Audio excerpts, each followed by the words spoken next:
watching The Isaiah Factor, Uncensored. And welcome back to The Factor Uncensored. It's long been found that women of color are often dismissed when it comes to seeking medical care when in pain. And that is no different when battling severe headaches and migraines. An organization is working to create solutions to that disparity in care. And joining us on The Factor Uncensored tonight to talk about disparities in headaches, we have with us Dr. Courtney S. White, a neurologist, and LaQuinda McCoy. Glad to have you here both on The Factor Uncensored. Dr. White, when I first heard of disparities in headaches, I said, well, what is that all about? And I didn't know there were disparities in treating headaches and migraines. For our viewers who this may be all foreign to, how do you explain it? So one of the biggest things that explains the disparities is understanding that migraine is a disease that does not discriminate. It's especially as a physician, when I was in medical school, I was taught that migraine is a disease that pretty much only affects middle-aged white women. And that is not true. But because this is how migraine is seen as a disease and also how it's diagnosed and treated, there is a lot of people, especially from underserved communities, BIPOC communities, they are not being diagnosed appropriately, not getting the correct treatment. And with a disease that leads to pretty high disability, not getting the right treatment can lead to a lot of further issues, and especially for Black and Latino communities. So, Ms. McCoy, when you were treated for your migraine, did you get the quality of service, say, a white woman would get if they complained about migraines and headaches?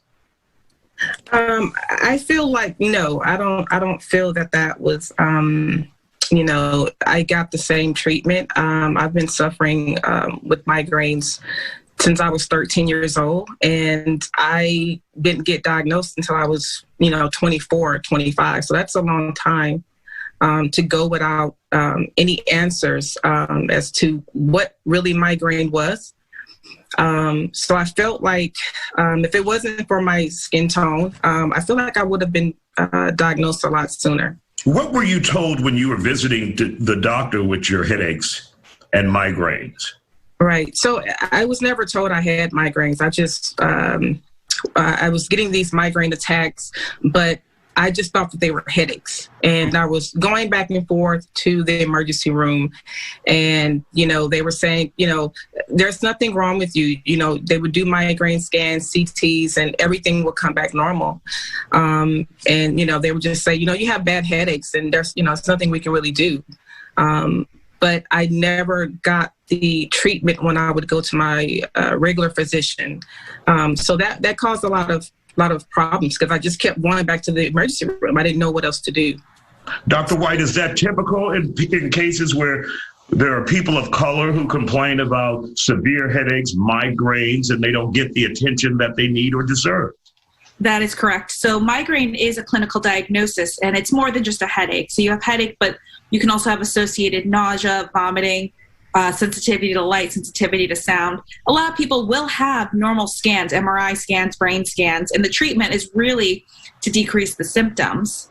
Now, there was actually a study that was done where many people, thousands of people were interviewed and asked about their symptoms, and many of them met that criteria that I just spoke about that makes migraine.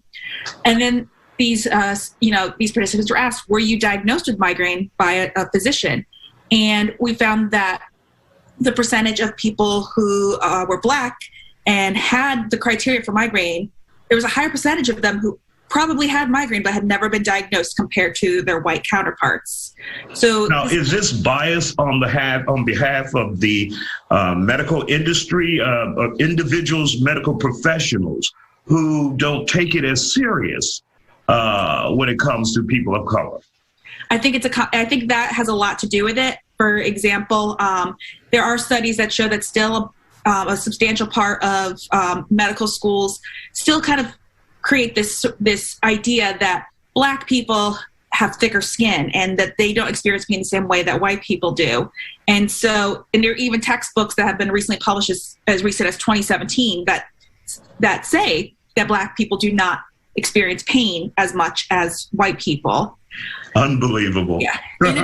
In addition, migraine as a whole is not very extensively taught in medical schools. Only about 4 hours out of the entire 4 years of medical training is dedicated to learning about migraine and other headache disorders. So a lot of clinicians don't actually have the skills to be able to diagnose appropriately. For those who would like more information and to finally be diagnosed with migraines instead of just being told they have a headache, what should they do and who should they reach out to?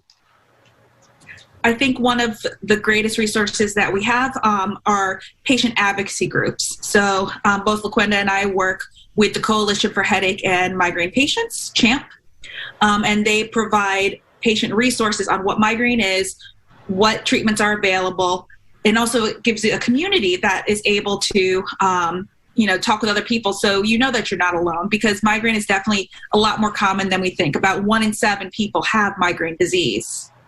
So we want to thank you both for joining us here on The Factor Uncensored and bringing some light to this issue that I didn't even know was a problem. And that's why we have to talk about it here on The Factor. Thank you both for joining us here. Thank you for having us.